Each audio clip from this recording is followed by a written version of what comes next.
were wrapping up earlier that we'll be having conversations about your health for your own good. And how best to do it rather than on a Saturday morning when you're just relaxing, listening to good music. Let's just chip in some some tips, some conversations on healthy living, and that's healthy living right here on radio this morning. And I'm joined by a friend. Now let me call him a friend.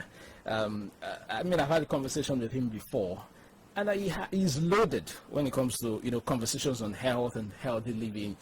And he's back in the studio this morning, and we're about to have another amazing time out on radio talking about healthy living. Dr. Rory Williams, top of the morning to you. Top of the morning. Good morning.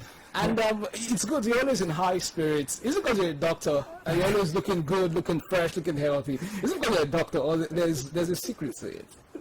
I think good living at this time. good living. What's your own secrets to healthy living? Let's begin with that.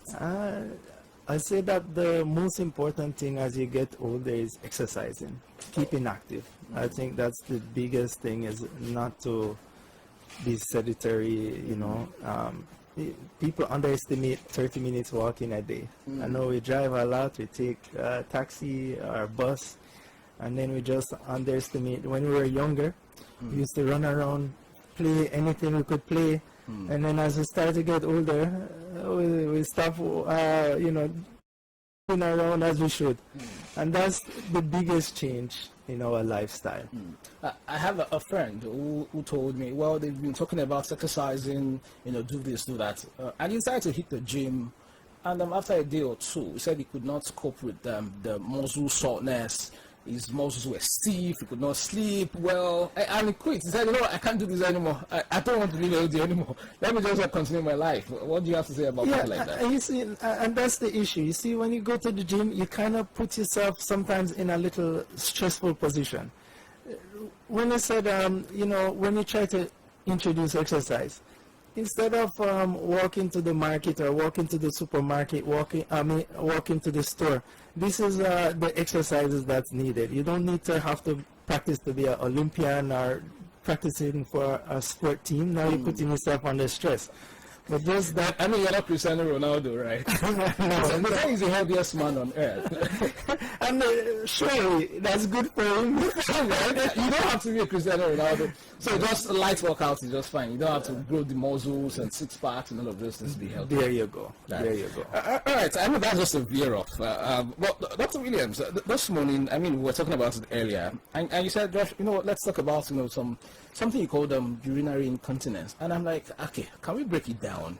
You said something else about urinary leakage. So, Dr. Williams, what do you want to talk to me today? So, I give you a start with a story. There's the South Sudanese president. So he goes in, and he's giving me a speech. And the speech is a prolonged speech. And so, let's say half an hour into the speech, there is his pants becomes wet. And after the speech, he's so upset with the videographer. Why did you film that part? Why did you film that part? He wants to throw the guy in jail. Because he's like, you should cut this part out.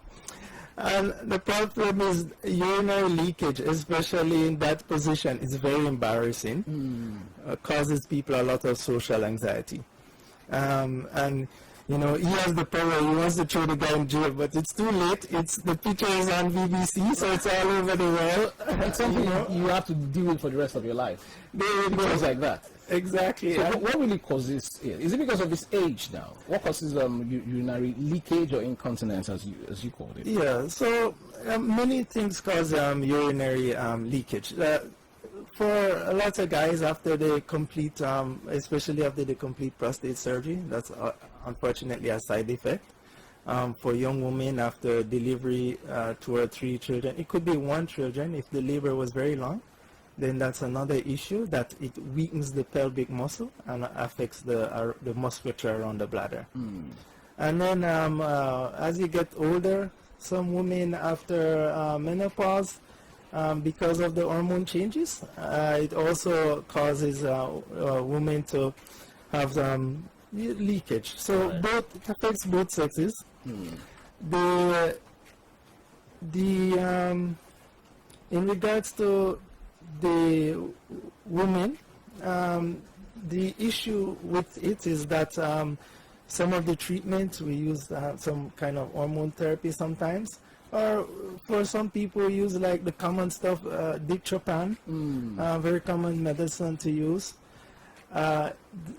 Some of the medicine, as you get a little older, you have side effects. Okay, we'll come to the cure or the management later. Now, we've established it doesn't just happen to presidents alone. It happens to men and women. There you go. But who are those that are mostly at risk? Is it just the elderly, or does it ever happen to the younger ones? And what really makes you at risk of urinary incontinence? So, it's usually a pelvic more, around the pelvic area is just the muscle weakening. I give you another story. A young person, all right, 30-year-old female, had two children. Okay. After the second delivery, and she's a director in a company. So she has to do meetings. Sometimes the meetings can go 2-3 hours. And the embarrassment or social anxiety part of it is that you're in a meeting. Before she comes to the meeting, maybe she goes to the bathroom to relieve herself. Right. Maybe she's late for the meeting, not a very good look. And during the meeting, she has to pause the meeting. Sometimes maybe even half an hour in the meeting, she has to pause the because she has to go to use the bathroom and then come back.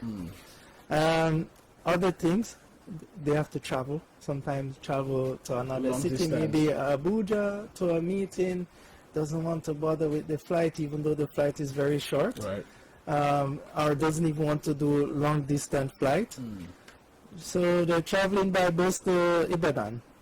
I have to stop 1 hour. Can I stop the bus? To ease myself. Yes.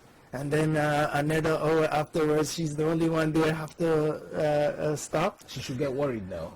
So now this is like causing, it's a little embarrassing and social anxiety. A very young lady, and usually at that age it improves with time, but after 2-3 months, sometimes you don't want to wait a year for it to improve.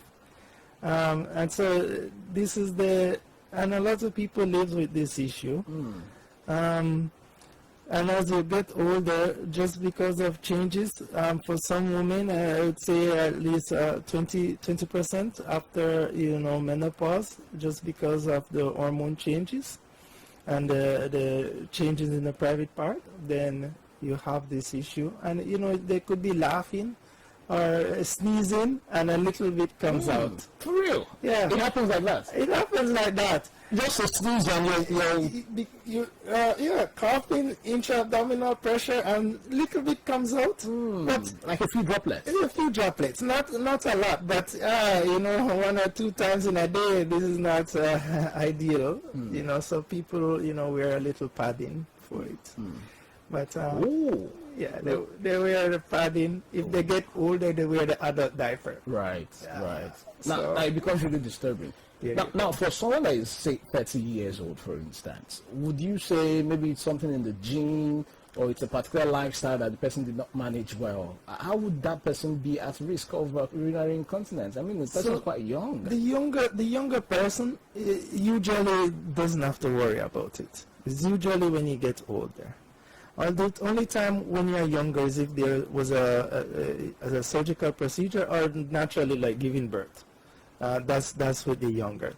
But it affects as you get older, then it really starts. So usually when you're young, you won't experience the droplets at all, but you're always very pressed. You want to use the loo, you want to use the bathroom every time. Usually younger it doesn't affect as much as when you start to get up in age. Like at what age now should you start getting worried? For postmenopausal women after the 50s and above, and for men usually after the prostate surgery, this is a big problem. Now, you didn't answer that question. Is it genetic? Is it something that is, passed down from family to family? Is it in the bloodline? How does it creep up on you? I'd rather say no to genetics. I'd rather say it's usually majority, I'd say 90, 95, over 95% of the time, it's just because of something like, as I said, delivery or postmenopausal. Now, if you want to say that chances are in the postmenopausal stage, chances are if your mother had it, you're increased risk. If your grandmother had it, you're increased risk. Because most likely you're going to have similar hormonal balance and physiology. You know, the body works the same. So in that case, there's a good chance if your mother or grandmother had it, yes, in that regards. There's a huge chance like that. There's a chance. Then it's not That's when they get older. Yes, yes. Now, doctor, I mean, you have to wrap this up. Okay. But usually, how is it best managed? Is it something that you can treat, or you just have to manage it till the person passes?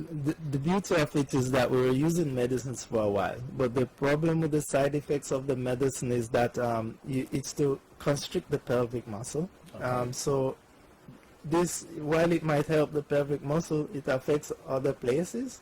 Constrict the pelvic muscle. Is that like some form of a surgery or something? So constricting, well, they do have, first we like medicines first, if the medicines can work, and then you have surgery. But what we are introducing is it's a pelvic stimulator device, or known as, it has a brand name Emsella, if you look it up, EMSELLA. And this device is what's made now. It's been used for the last 5-6 years. And this device, you just go, sit on it for 30 minutes for 6 sessions. So twice a week, 30 minutes for 3 weeks. And that's it. It basically stimulates the pelvic muscle to re-strengthen. And it works across all age groups. All age groups. Is it easy to use, or you have to maybe, does it use power? Do you have to plug it to? That's the beauty of it. When you come to the clinic, you just sit down on the chair. Is it something that people can purchase and take to their homes, or they have only to come to the clinic? It's a big chair. It has a big magnet in it. And it does use some electricity. Right. So yes, can people buy it? You can buy all medical equipment. But if you have the money, You have the money, but yeah. all right. I mean, it's really awesome talking to you. But this is it. I don't want us to end this conversation here. I hope we can always, come back to this conversation from time to time, because trust me, there are lots of people who would benefit from conversations as this, and we hope we can always do this from time to time. But for those who want to, maybe they want to learn more about this, they want to, get some consultations, how can they, reach out to you now? Yes, so our phone number is 091-639-55392. And next phone number is 0812-057-5581. And do you want to go over the numbers again? yes, so Washington Prime Medical Specialties are 106 Ogunsi Road. And the phone number is 091-6395-5392. And 081-205-75581. Of course, there you have it. You just want to get more consultations, or you want to ask more questions about urinary incontinence and how best to manage it, you can reach out to them on 0916-395-5392. Now, Doctor, before I let you go, passing short words of advisory for the listener this morning. Yeah, never underestimate minor exercises. And when we say exercise, don't look at it as going to the gym to be Olympian, just be active. Play with your grandchildren. All right. Thank you very much, Dr. Rory Williams, for joining me on Healthy Living this morning. Of course, we'll come to you again with another exciting episode. Many thanks, Dr. Rory Williams. Of course, it's still Saturday morning, and yes, the best of conversations, the best of contents continue only if you stay here on Echo 89.7 FM, the home of good content. Good content. Exciting radio.